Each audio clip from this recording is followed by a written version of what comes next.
Okay, so now we are going to take a jump into Photoshop and take a look at how we can create a different kind of game texture.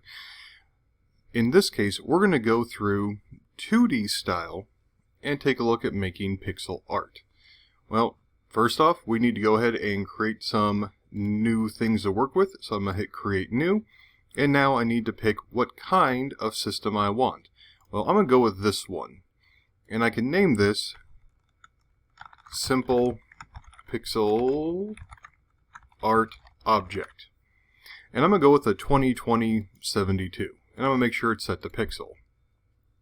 Now, I'm going to keep it like this for now because I got plenty of other things I'm going to do, but for now, this will be fine for everything we need. So I'll choose Create, and it will give me this tiny little thing down here.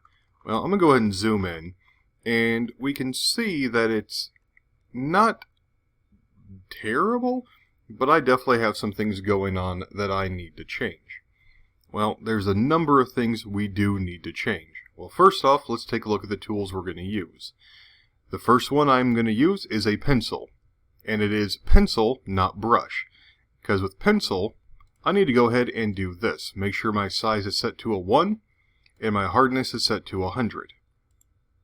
Now, that said, we could go in here and change a few things, add some new brushes and stuff, but I'm not going to worry about that for the moment.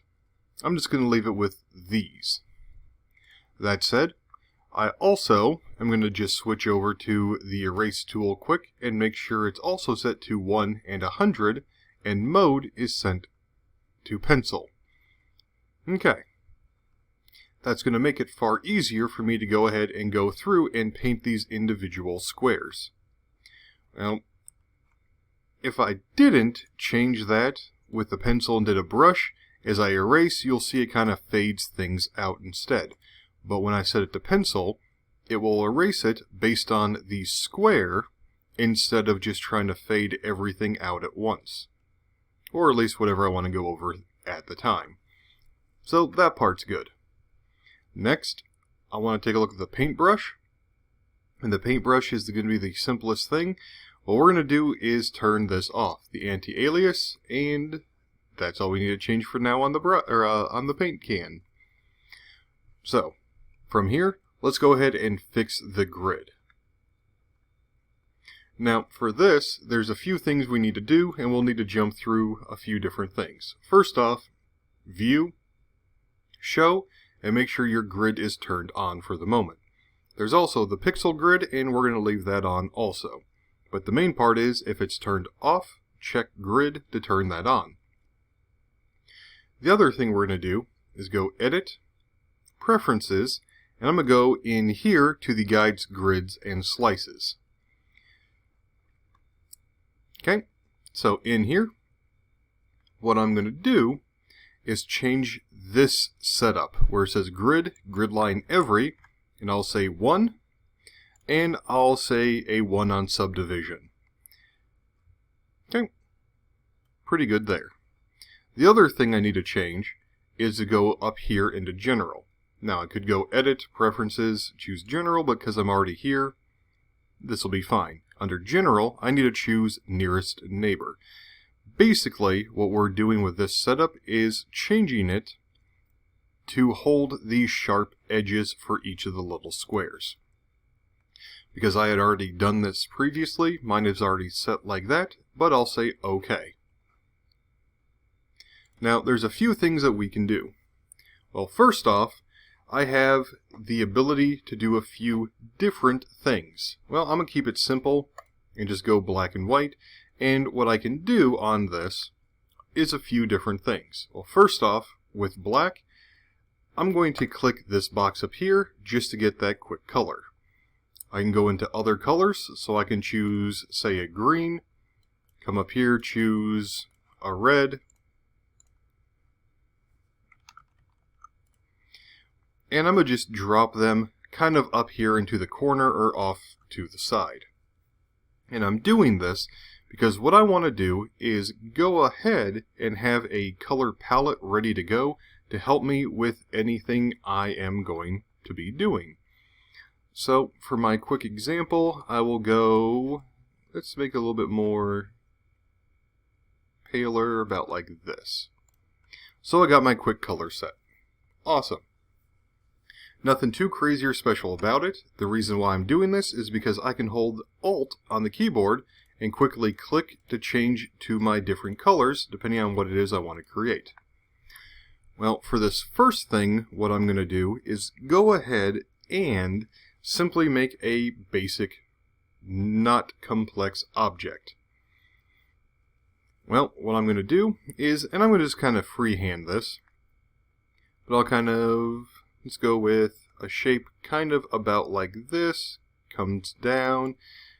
I'd like it to actually be the same on both sides, so I'm going to go ahead and undo this, and I'll come up 3, over 1, up 1, do a diagonal about like this, come straight over. I'll do about like that. Paint over this for white there in the middle, come back to the black. So it came over 4, 3, 1 down, 1 over, 1 down, 1 over, 1 down, 1 over, 2 down, 1 over, 2 down.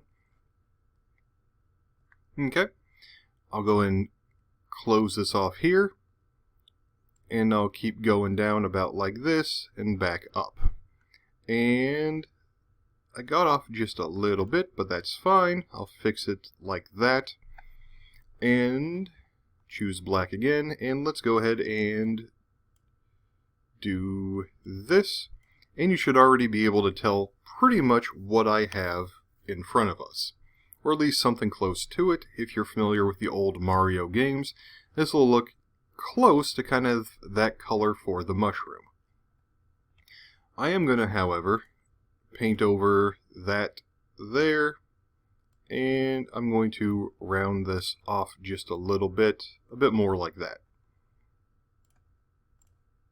Yep, that works. Okay, for other colors, well, I'll choose this one, and I'm going to go to that paint can, and I'm going to drop it in here. Now, if I don't have anti-alias, you'll see when it drops on these edge cases like this, it'll go ahead and try to fill in on the other side. But if I turn off that, it'll hold those edges for me.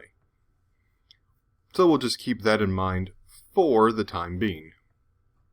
Okay, next up, I'm going to go ahead and go back to my pencil. Where are you? There you are. And I'm going to go with red. And I'm going to just kind of paint in here and kind of leave those open spots. And yeah, something kind of like that. Just some simple changes for color in there. You open, you open. I'll make you a little bit bigger.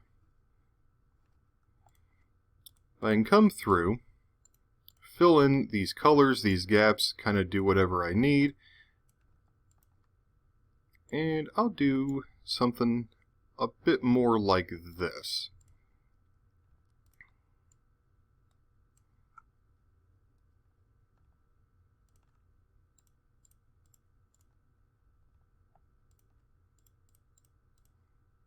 There we go. That way I get a little variation on the color sizes for... Yep, that gives me some nice changes. So I have that. Okay. Well, this gives me most everything I actually need for my little mushroom here. Well, a couple things. First off, I don't care for this color, so I can absolutely come in here, do some hue, saturation, change my different colors, and just kind of do whatever I want in here. Now, I'm not going to worry about that for now, because I just did this on the background. Realistically, we wouldn't want to do this on the background. We would probably actually want this to be transparent. Well, that's going to come into play with the next thing I'm about to do. Well, next up, because I did this on the one layer, I'm going to have to come through and erase all these other colors in here and around the object. So always do this with your layer system ready to go and good, or else you'll have to come through and fix all these little spots and errors that you may not have anticipated having to change. So I'm doing it this way just so you can see how I'm having to go in and fix that mistake, but you guys need to make sure you don't make that mistake. So I'm making it now so you don't in the future. So I have this. Okay, overall pretty good. Well, there's a few other things I can still do now. Well, I'm going to go ahead and go to crop. And what I'm going to do is fix this.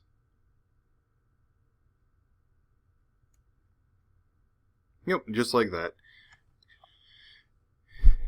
Bind it to those edges on here. Hit the check mark to confirm. So now I have this object.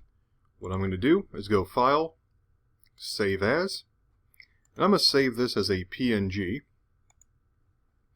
And I'm going to save it to my desktop.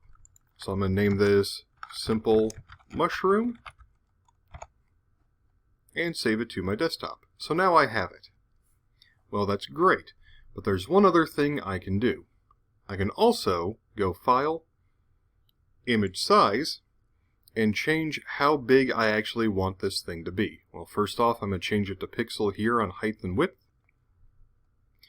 But I can change this to be pretty much whatever size I need it to be, depending on the game or platformer I'm trying to do. Now, you'll also note that as we do this, it's going to give us this kind of blurry problem here. Well, this is happening because of our resampling. So just like we had to change it before, I'm going to change it from automatic, and I'm going to change it here to the nearest neighbor. And it's going to keep that same size, that same shape, same everything I have, but now I can change its size to fit whatever I need it to do in the game. So I'll accept that, zoom out, and you can see everything on here. Oop, a little bit too far. But with my new size of grid, I was able to change and update everything to this new size. This also would give me the ability to kind of recrop things just a little bit. And I'll take it in about halfway to each of these edges. If I just needed, to kind of fix up some of those edges, or if I wanted to go in and touch up some of these other spots. But for something that's going to be a simple item in a platformer, this is about all we'd need to do. Whether I wanted to do a mushroom, a coin, even a simple block. But overall, for a basic object, this is all we would need to do. So in the next one, we're going to reset this and start taking a look at how we can make some simple tile sets for landscaping to actually create a stage itself inside of Photoshop for a 2D platformer game. So that'll be it for this one, and I'll see you in the next one.